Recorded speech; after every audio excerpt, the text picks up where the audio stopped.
One, and we're live. Good morning, good afternoon, evening, Fabulites. This is Angela and Bella. She's not participating with another edition, so we'll turn our back on her. Of No the News, where we come to you with headlines from the news feed. It's something I used to say, I can't remember what it is, but it's headlines. We're not really doing any in-depth analysis of the news. We're doing an overview of some of the most recent stories. When I used to come daily, it would be like an overview of everything that's going on in the news, but the specifics of the stories is not so much important as is our ability to analyze and understand the metaphysical, metaphorical, contextual context of the news. Does that make sense? Give me 1 second because I'm not seeing any activity. Let me see. So today is the best day ever. You are the greatest. Go ahead and drop into the comments what's new and good with you, what's exciting, what's going on, what's new with you personally, with your family, with your community, because that's all you, that's all us, that's all we. If it's new, if it's good for you, it's good for me. So go ahead and drop that in the comments, and let's see if I can see anything on my phone. So that's all. Bella out here in the car with me. Hey, Rooski.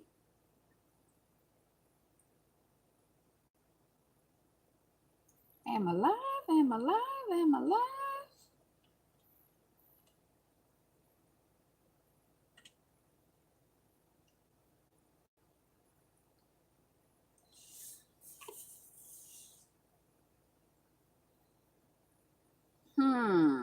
And I don't even know how to analyze the stream while I'm in it.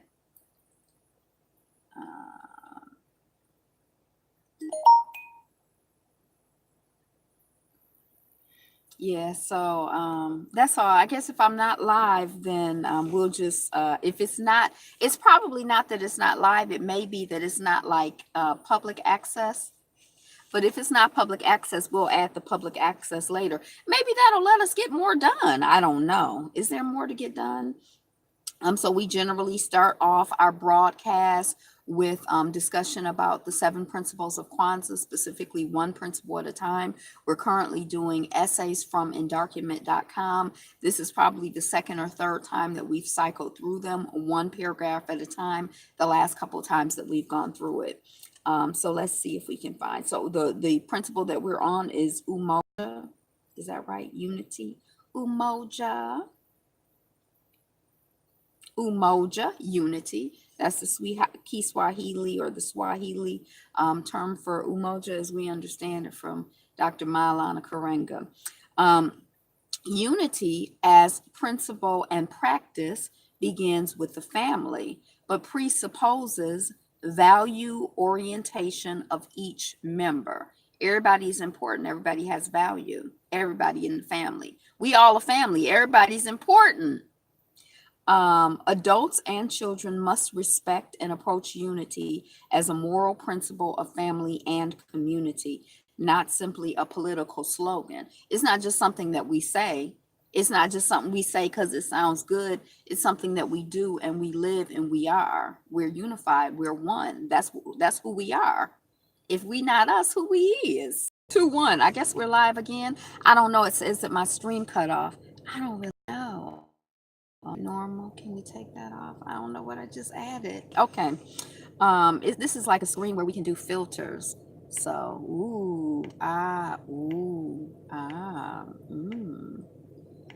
some of the women that I work with say, bubbles, say they're going to take me in the back. This is glamour. What's glamorous? Oh, this is glamour. Is that glamour? I don't know. I've done this once before. Is this documentary 8mm? Oh, look at the 8mm. Yes, we're in a documentary. That's what it looks like to me. This is documentary though. Yes. And I always said sepia, silver screen. Star of the silver screen, Angela Riley. Haunt. Ooh. Sketch. Ooh. All right. I'm finished playing. Okay, I'm finished playing for real. Let me go back to reading this thing. Unity as a principle and practice begins in the family, but presupposes value orientation of each member. Adults and children must respect and approach unity as a moral principle of family and community, not simply a political slogan. As principle and practice, this means principled and harmonious living with brothers and sisters, mothers and fathers, sharing and acting in unison. It means avoidance of conflict and quick, willing, and principled resolution when it occurs. Are you quick to resolve things? Are you willing to resolve things? Are you principled in your resolution of skit when it jumps off with you and the family? And how can we be more like that? How can we be more quick, more principled, just more willing to resolve things instead of being like, if I'm mad at you, I'm going to be mad at you forever. Is that what Cardi B said? Something like that. We're not going to do it that way. We're going to be like, look, this is my brother, this is my sister forever. And we're going to work it out. We are working it out. We can work it out.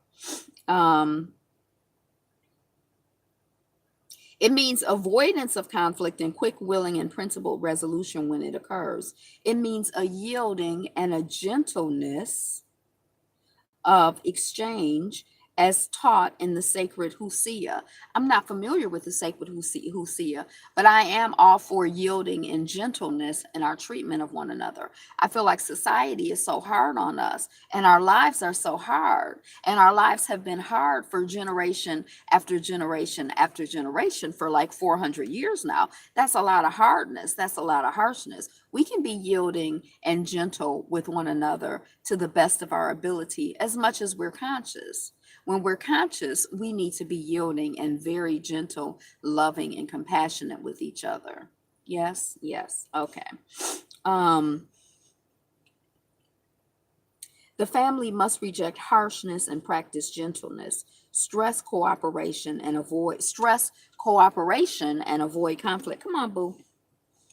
Stress cooperation and avoid conflict, and be very attentive to things that would divide or create differences negative to togetherness. So if you know something is not going to be conducive to us being together, then be attentive to that and stay away from that.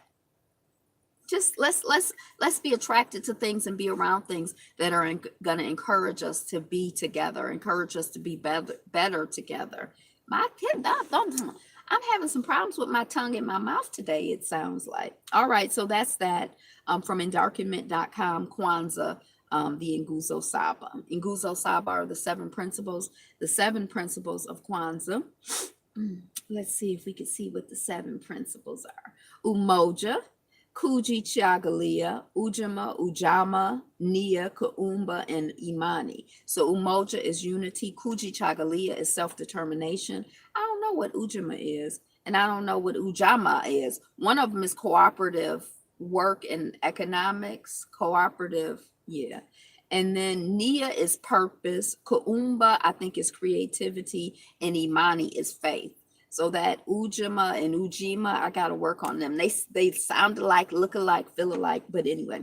Okay, so then the next thing is the Buddha. What up, though, Buddha? The principles of the Buddha. What's Buddha talking about today? What you think? You looking at me, Bella? You looking at me, Bella? All right, let's see what the Buddha's talking about. The Buddha, the Buddha, the Buddha, the Buddha, the Buddha. The Buddha, where you at, Buddha? I made my first purchase from Etsy yesterday. It was some beautiful tarot cards called the Afro Goddess. The Afro Goddess, maybe the Afro Goddess Tarot, but I had to get them off of Etsy, or I did get them off of Etsy. I don't know if I had to. I've never gotten anything off of Etsy before, so they should be coming. I'm really, really excited. This book I got off of this off of Amazon, and it is from a group called Transitions for Children. The book is called Akasha and the Girl in the Well, and it's by Jerry Riley and Karen T. Ford. So check this book out. Get it for your friends and your family and the children. This is my cousin's book. My cousin wrote this book. He's incarcerated. So, all right. And he's an excellent writer. He writes a lot. Or he used to write a lot. The children's book thing is a new thing for me, but I got that one. I have two others on the way, I hear. So I'm really excited to read them as well. I think I'm gonna do a story time with that one. Let's see if we can find the Buddha. I got distracted. The Buddha, the Buddha, the Buddha. The daily words of the Buddha for March 22nd. This is actually today's words, today's daily words. Well done is that action of doing which one repents not later, and the fruit of which one reaps with delight and happiness. So you do the stuff, you don't feel bad about doing it later, and you get good benefits from it. This is a good thing. This is a good thing. So well done is that action of doing which one repents not later. You do the action, you don't feel bad about it later.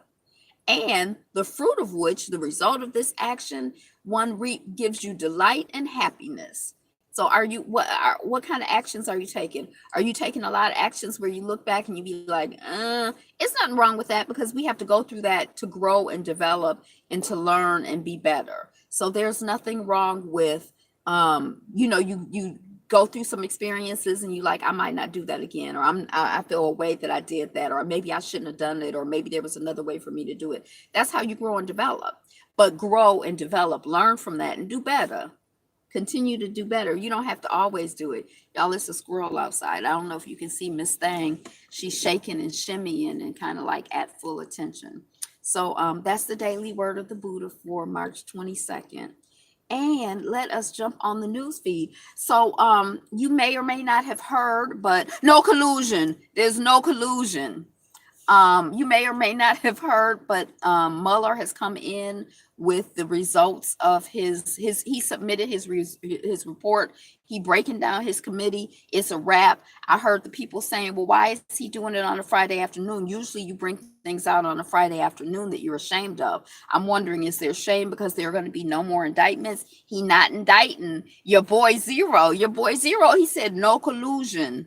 Somebody told me I have to do it like this, but I don't think I'm doing a good job. He said, so I don't know. But anyway, I guess that's going to be all the rage. I don't even know if the old fashioned news cycles apply, where you had to to release something on Friday meant that it was like buried in the news cycle. Look how bright the sun is. It's like washing me out. Hello, sun. Good afternoon, sunshine. I guess I've never sat here before because the sun is like just all right in my eyes. Let me see if I can do anything. I kind of like the sun, but it's all right in my eyes. I can't read. Okay. So I guess I don't know if that should be at the top of my news feed, because I don't really care. I know that some people were really counting and hoping and trusting that Mueller was going to set everything straight, but I kind of feel like the country is crooked. So he's supposed to set the country straight just because he's supposedly going after one man or one man and his group of people. It's the whole country. So I don't know.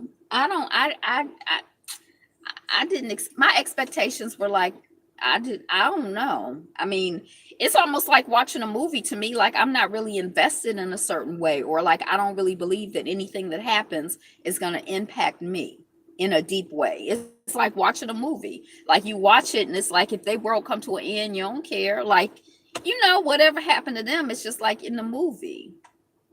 So I don't know. That's what was at the top of the news. Let's proceed with the rest of the news feed, or with some more from the news feed. We're not going to do we can't do everything, because once a week, twice a week, it's a lot that happens. We're not going to be able to talk about everything. But let's see what we can talk about. Again, drop any news that you have personally, anything that's exciting. Claps for everybody who's here. Woo! I'm on this broadcast by myself, so I don't know if it's because the Mueller thing came out and nobody's coming to see me. Just not even nary one person is checking for me, or if it's maybe because is it like Friday afternoon? Maybe you probably have things to do, or maybe I'm not even. Maybe you can't even see me until I upload it later. But whatever, we just gonna keep going. Urban Michigan initiative recognizes racism as a major factor in infant and maternal mortality. So there's some initiative in Michigan, and they've recognized that babies and mamas of babies and childbirth and stuff die more when they black and brown, probably black, than when they're white. In not news today, this happened. I'm not smiling because more of us die. I'm just smiling because I'm like, is this news? This is coming off of a blog called Model D Media, Model D Media. It's like a Detroit blog. But I'm like, yeah. Detroit pop-up on midwifery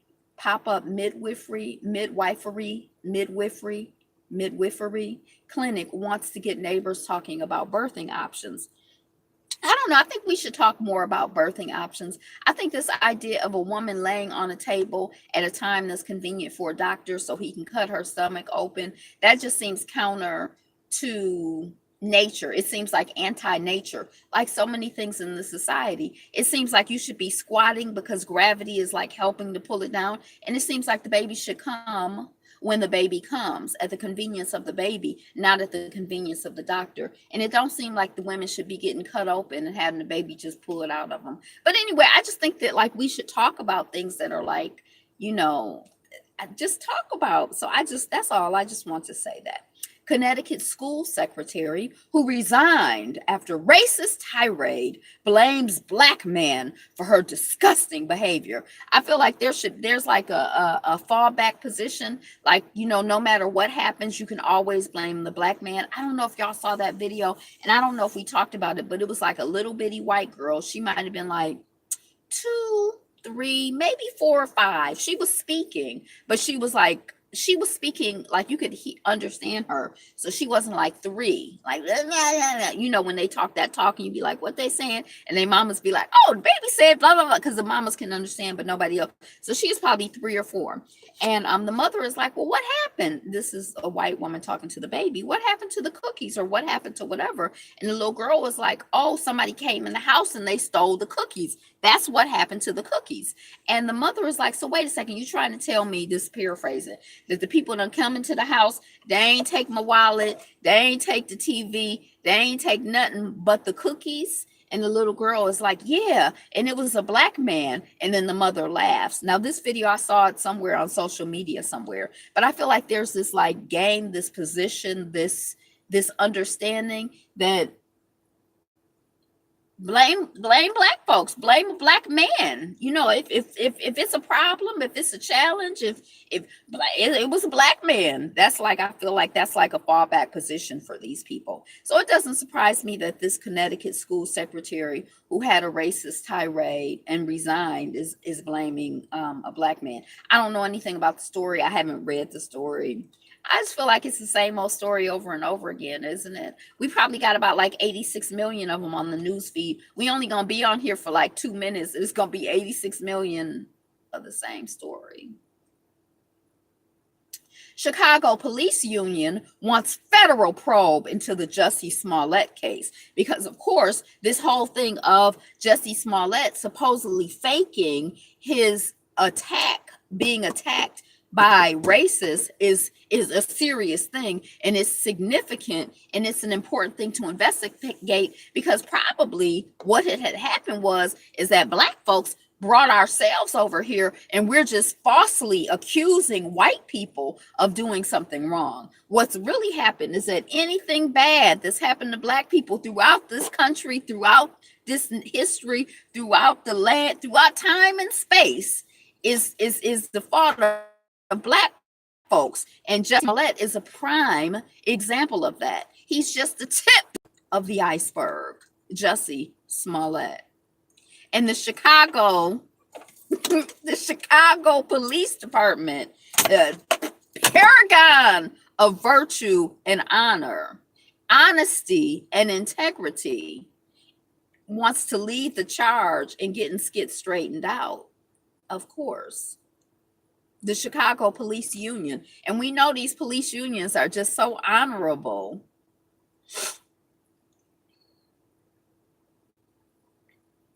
Over 1,500 smuggled turtles and tortoises were found in abandoned suitcases at the Manila airport.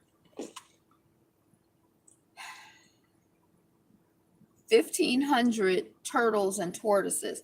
You know, when I read this, the headline, I didn't really read the article, but I was just thinking about, like, I wonder, like, the turtles, the tortoises, like, they just snatched up from where they live and just taken.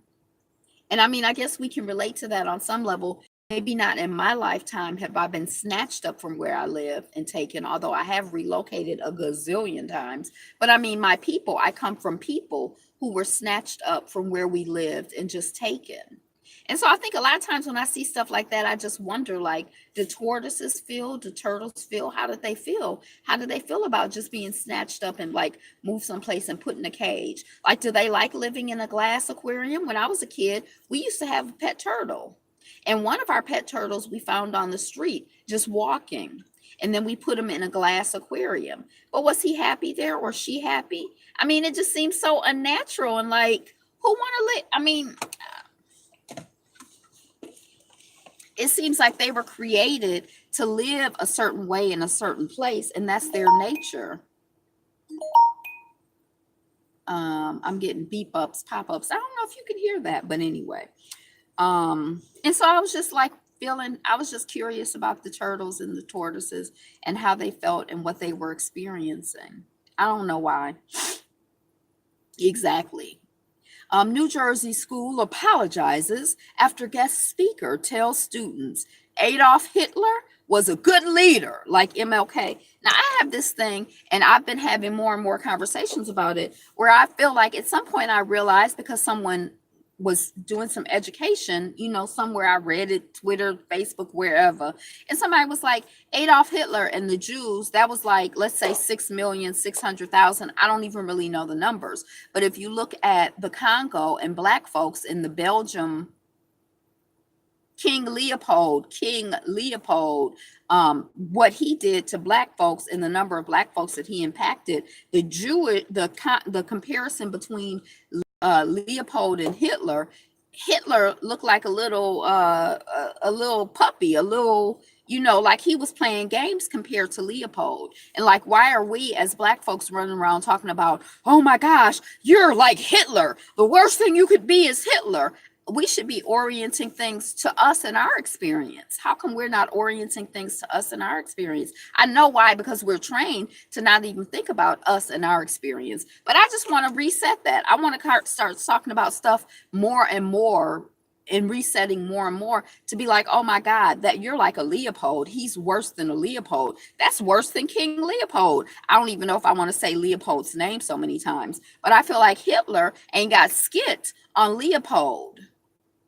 And just because they don't want to talk about what Leopold did because Leopold did it to Black folks, and just because they may discount what happened to us, I don't discount what happened to us. I feel like it's significant what happened to us. I care about what happened to us. I mourn us. I recognize our humanity. I recognize our loss. So that's kind of, you know, that's beside the point of the story. But, you know, I guess these people just really want to revise history. And they just really want to, you know, I don't know. They just have a fairy tale in their head or their version of reality or what they want to be real or whatever. And they just push their agenda and push their agenda and push their agenda. New Jersey school, was it an elementary school? Was it a middle school? Was it a high school? Age student are these people indoctrinating these children with this idea that Leopold, Hitler, whoever was a good leader like Martin Luther King? Does Bella know? Does anyone know? But anyway, that's all. That's that story. That's coming off of Atlanta Black Star. Fox pundit urges the U.S. Fox pundit argues the U.S. gets no credit for ending slavery. So like this one here, I'm punching her, And then I stopped punching her and she all jacked up. And then I'm like, well, you didn't give me any credit for stopping punching her. You're mad at me for abusing the dog. But what about the fact that I stopped abusing her? Nobody gives me any credit for that. They're such effing babies and so dumb. That's so dumb. That's dumb. And I guess was it Malcolm X who said, if you plunge the knife into me 9 inches and pull it out 6 inches, you still haven't righted the wrongs. And certainly you don't need any applause for pulling it out. If you plunge the knife into me, that is the problem. Anything else that follows there, you can't unplunge the knife. You done stabbed me. You don't get any applause or any kudos for having stabbed me, hurt me, raped me, stolen my heritage, my legacy, my culture, my connection with my people, my connection with myself, my labor, my time, my virginity, my connection with my family, whatever. You don't get any kudos for that, fool. T.I. blasted for apparently wearing a Gucci shirt on birthday post to son Damani. The boycott is over. Wasn't he the one talking about boycotting Gucci? But I think he just said a month. It's probably been a month. He like, shoot, I gotta wear my Gucci. But anyway, I don't really want to talk about him in particular. I just want to talk about us in general. Like, I feel like I really wish I have this vision, this idea, this desire for us to like big up our stuff, for us to like wear African designers, Black designers, our things, and be like, that's the height of the highest of the high. Like I got on, what's that? The guy in Brooklyn who I used to know his design, Mashoud. I'm wearing Mashoud. And for us to be like, that's like the highest of the high. That's like the most prestigious. That's just wonderful and powerful. And like, that's the skit. You're not wearing Mashoud. What are you wearing? You wearing Gucci? No. Who wears Gucci? We wear Mashoud because we Black folks and we love all things Black or whatever. I'm just saying Mashoud, that's like the only Black designer I know. But you understand the point that I'm making. I feel like, I dream a world where that's what's going on. Pediatrician gets Pediatrician gets at least 79 years for assaulting over 30 children, many of them patients. This is coming off of Atlanta Black Star. I didn't see whether the pediatrician was Black or not. I'm assuming the pediatrician and or the children are Black. That's a really, really sad story. And I feel like 79 years for assaulting over 30 children.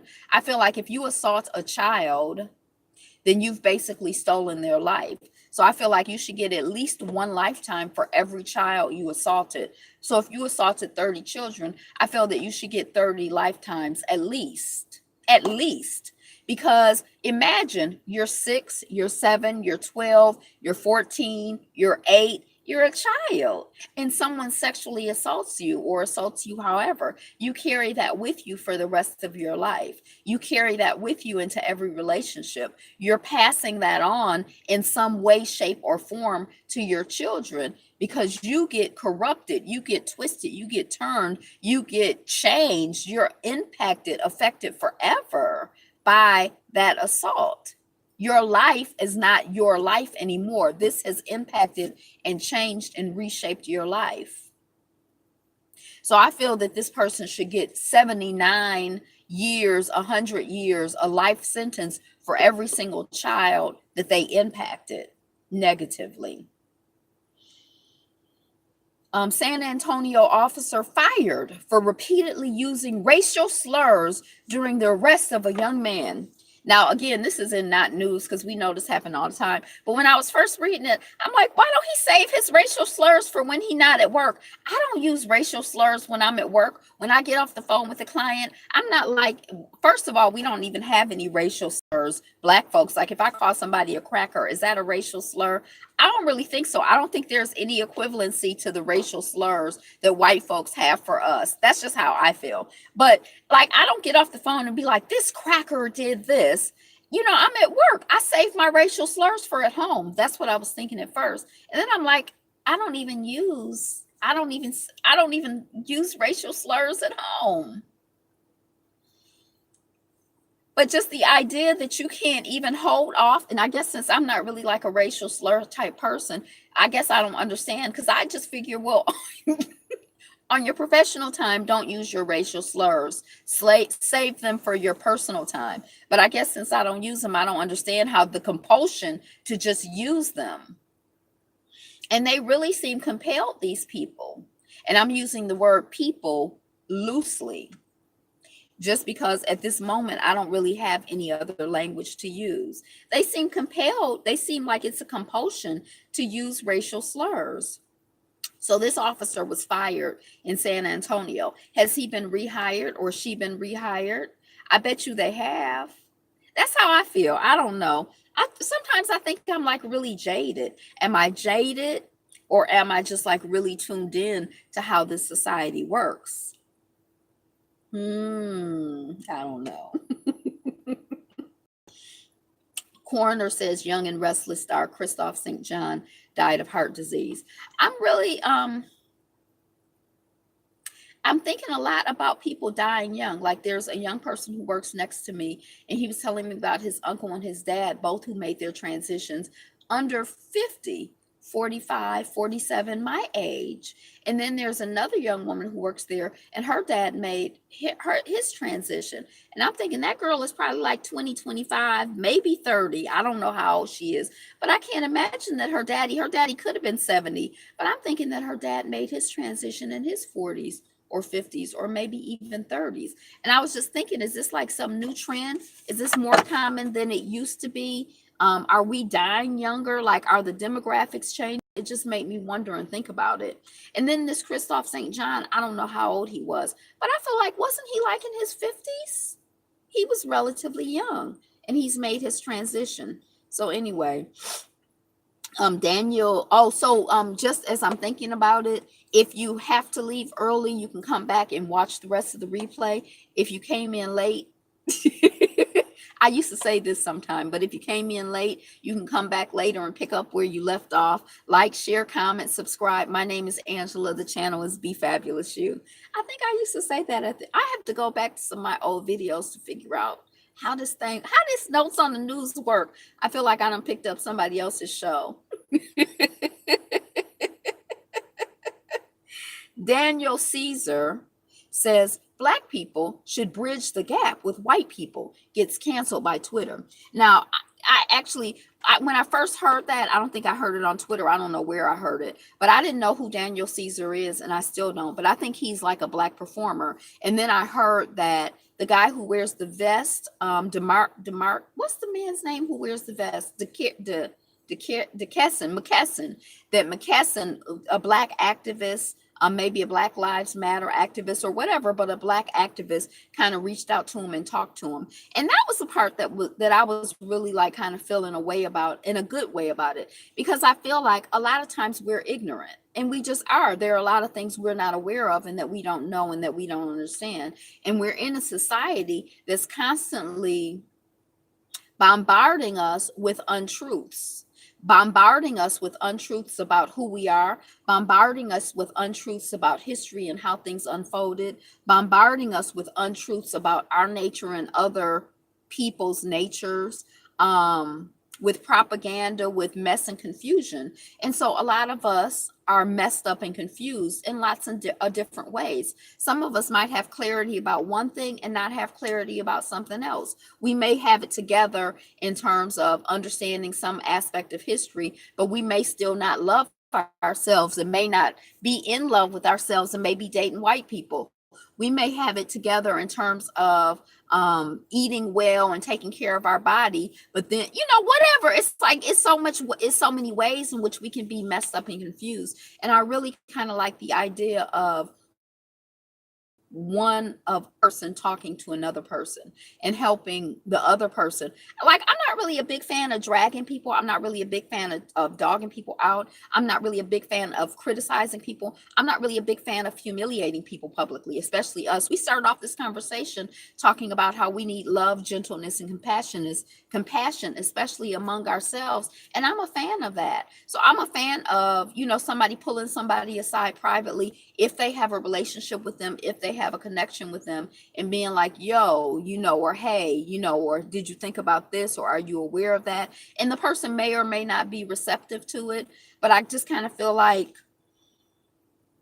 I don't know, I'm not a fan of like dragging people. So I was kind of glad to hear that McKesson, is that his name, that the one young man talked to the other young man and is trying to like help him to continue on his path of growth and development, because we're all on a path of growth and development. And I feel that none of us is perfect. And I feel that any one of us is liable at any time to say something foolish and embarrassing.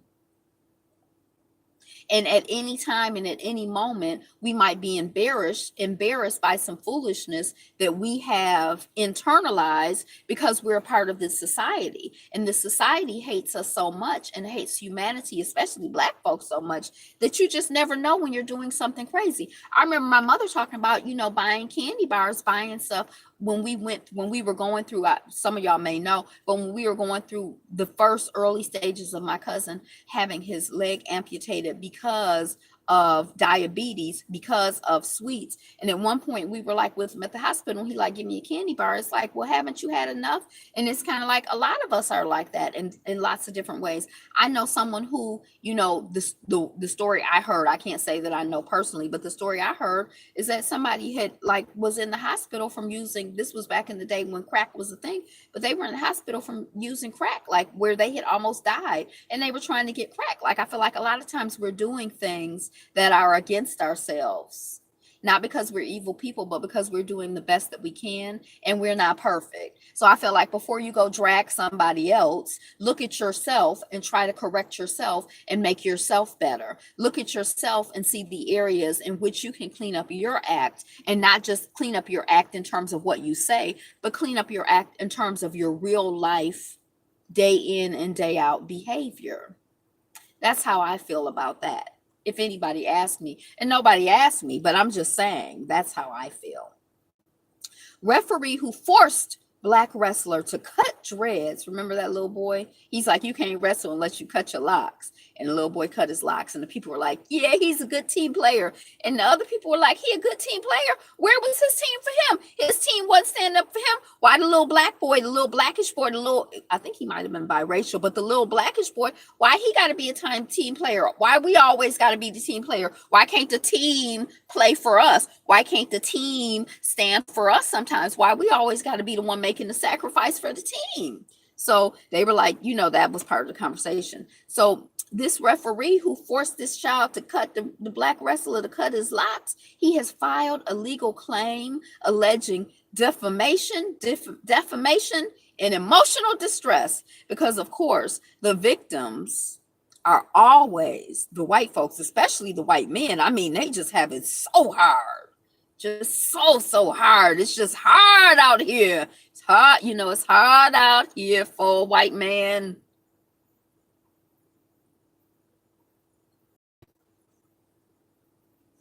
"15 celebrities who rock their gray hair." I remember when what's this comedian, what's her name, who was out here talking about Oprah can suck my DICK. If I had a dick, Oprah could suck it. What's the child's name? She's a comedian. She was in Precious. And she was like talking about how they wanted her to promote Precious for free, and she not working for free, and they blacklisted her and said she difficult, and she not difficult. She has won the highest honor, and she's award-winning. What is that child's name? I can't think of her name. But I remember how some people were like really, really like she need to dye her edges because her gray hair was showing when she was like out here talking about stuff. And I was like, that's deep. Because I didn't think she needed to dye her edges. I think she needs to be who she is. And I think that we all need to be who we are. I don't know who the 15 celebrities are who rock their gray hair, but you can look it up on Feed Proxy Google. But I rock my gray hair and I love my gray hair. I think the gray hair is fabulous and fantabulous. I do. Satellite just photographed California's dazzling super bloom of spring flowers from outer space. So I did not know, but California has been in a drought, and this year they've gotten a lot of rain, which has meant mudslides for some of the people who are dealing with, I guess, all of these forest fires. And so the stuff, and that's causing drama for people. But I guess the other side of that, or another side of that, is that there's all of this lushness or blooming and like beautifulness happening in California because it's raining. Somebody was telling me that on the phone the other day. And it just goes to show you that there's always, like, there are two sides to every coin. It's like when when a door closes, a window open. When something bad happens, something good happens. It's like the death card in the tarot. It's like when something dies, something is born. When there's a challenge, there's a blessing. So let that be a lesson to all of us to always seek the good and the God in every person and ourselves and in every situation, because it's there. I believe it's there. Want to see results of water tests for a dangerous contaminant at Army installations? That'll be $290,400, almost $300. Now, they're not going to tell the people what's going on with their water. They're not going to tell the people what's contaminated. Like, we talk about people on military bases, on Army bases, these imperialistic places that we have all around the world. But aside from that, these supposed to be American citizens, but a lot of them are black and brown, because a lot of times when you enroll in the military, it's because you're basically like on mercenary mode, like you need to get money from someplace, and that's a good way to get money. It may not be because you're just so patriotic, although some people are, but I'm just saying, especially those people who are patriotic, but y'all ain't looking out for them. Y'all ain't trying to give them information about contamination. No, they don't care, because most of them people are black and brown. That's how I feel. Most of those people are poor. That's how I feel. So no, they're not going to tell them who has $300,000 and why don't they just clean up the water. I think all over this nation, the water supply, it has issues. I mean, I guess all over the world, the water supply has issues, but I feel like the infrastructure in this nation is crumbling. So where we used to feel like, oh, our water is so good and everything is so wonderful, and oh, those poor people in Flint. I feel like a lot of us are those poor people in Flint, and we just don't realize it yet. What you think, Bella? That story is coming off of Feed Proxy too. Mexicans in the world's most violent city are taking barbed wire right off the border wall to protect their own homes. So they put the barbed wire on the border wall, I guess, to be like, oh, these people is dangerous. But people are like, it's really more symbolic. Like, it's not really like all that helpful. Like, it's not really and the people, I guess, in Mexico are like, shoot, barbed wire, I can use this on my house to protect me. So that's what I think the story is. That's coming off of Feed Proxy too. How come I got so many Google Feed Proxy stories? Woman sues Harvard University for profiting from images of her enslaved ancestors and using them to enrich itself. Now, I read this story probably about a week ago, and it wasn't really surprising to me that these institutions like Harvard, all of these institutions and businesses in this country are built off of enriching themselves and becoming rich and staying rich and continuing to exploit off of the exploitation of us, of black folks, of black bodies, of black people, of our misery, of our labor, of us being alienated from ourselves. Like, that's what they do. The up south, down south, Harvard, University of Mississippi, USM, all of them are the same to me. And of course they benefit. They enslave folks. They have enslaved folks. They continue to enslave folks, as far as I'm concerned. They probably benefiting from the prison industry. Because remember how much there was when, how much of a fight it was to try to get some of these companies and universities to divest from South Africa. So anyway, she like, this my ancestor. It's a classic image we see all over the place. And Harvard license this image to people. Like, oh, you want to use this image on the cover of your book of this enslaved African who's looking defiantly in the camera. Will you pay us? Pay us, pay us. So they're getting money. They use it to promote their stuff. Like, instead of having to buy an image from someplace, they use that image to promote their stuff. Oh, we're doing a forum on the enslavement of African folks, and they use the image. She like, that's my ancestor. That's Papa so and so. I've traced my connection to this person, and you need to stop using his image without my consent and without my permission and for your own profit. So yeah, that's what that story is. Oh my gosh. All right. Well, we at 45 minutes, and I just came out of my thing. I accidentally, I guess I was just so exuberant, enthusiastic. I came out of my news feed. So I'm going to let that be a cue to end. It's 7:22 here. My belly is a little hungry, so I'm going to go get some food, finish up my water. 7:22 and I didn't finish my water. But thank you so much for being here. Thank you for liking, commenting, subscribing. Thank you for being you and for being fabulous. Today is the best day ever, and you are the greatest. What are you looking forward to? What's exciting that's coming up in your life? All right. So with that,